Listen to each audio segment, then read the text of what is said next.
जय गुरु जी। सत्संग by Jaya aunty on 23rd April 2015।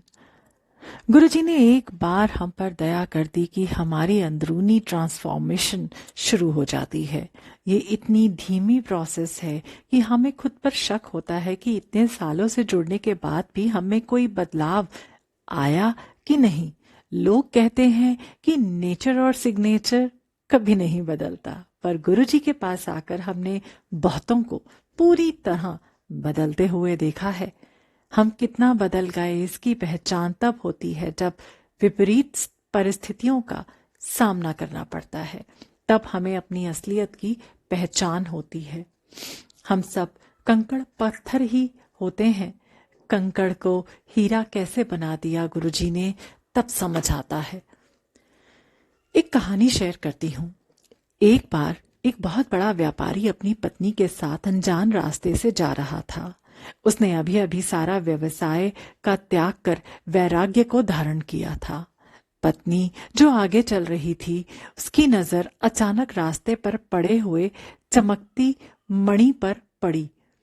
उसने उसके ऊपर धूल डालना शुरू किया, ये सोचकर कि उसके पति ने अभी अभी वैराग्य लिया है, कहीं मणि को देखकर उसका मन न बदल जाए।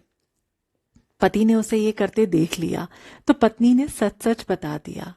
पति ने पत्नी से कहा कि यदि अभी भी तुम्हें कंकर और मणि में कोई फर्क नजर आ रहा है तो तुमने क्या वैराग्य लिया।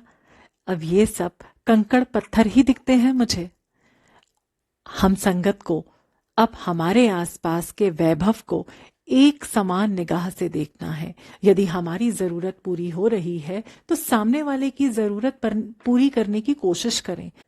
यकीन करना होगा हम संगत को कि कभी भी हमें जरूरत के वक्त कमी नहीं होगी। देने वाला हमारा बराबर हिसाब रखता है, वो हमें हमारे किए से दुगना देगा।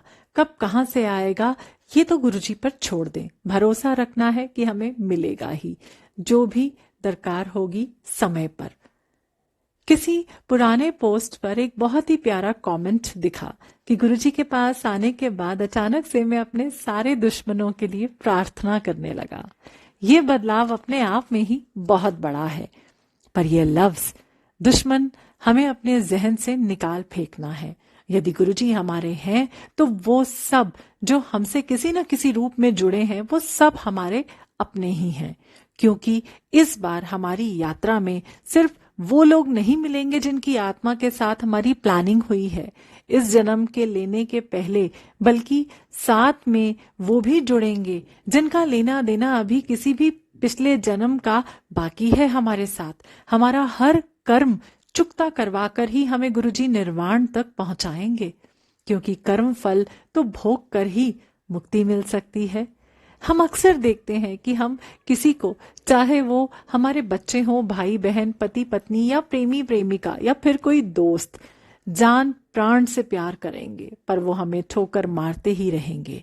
यूनिवर्स के नियम के हिसाब से तो प्यार का बदला प्यार से ही मिलना चाहिए, पर यदि ऐसा नहीं हो रहा है तो गुरुजी से शक्ति मांग लें इसे बर्दाश्त करने के लिए, क्योंकि हमारे पिछले जन्म का हिसाब किताब चल रहा है जिससे हमारी आत्मा तो वाकिफ है, पर शारीरिक रूप से हम इसे पहचान नहीं पा रहे हैं।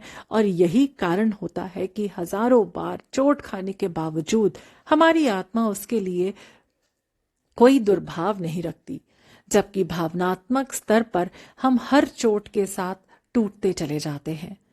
गुरुजी का हाथ सर पर होने के कारण हमारी आत्मा हर ठोकर के साथ आध्यात्मिक एक कदम आगे बढ़ जाती है।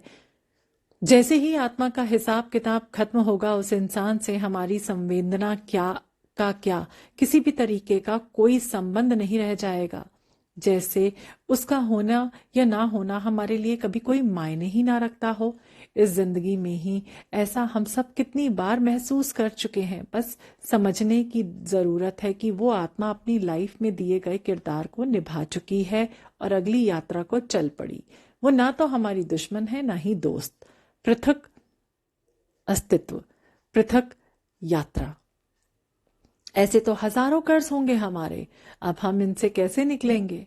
गुरुजी हमारे ज्यादातर कर्मों को तो माफ कर देते हैं, पर कुछ जो हमें भुगतने ही हैं, उनके लिए मुझे जो समझाया गया कि हर उस बंदे जिससे हम कभी भी कहीं भी जुड़े हैं, उसके लिए गुरुजी से दया की प्रार्थना करनी है। बेशक वो गुरुजी को नहीं मानता हो, पर जब हम उनके लिए प्रार्थना करते हैं तो उनकी आत्मा को गुरुजी ब्लेस करते हैं, क्योंकि पूरी सृष्टि का हर सृजन उनका अपना ही अंश है।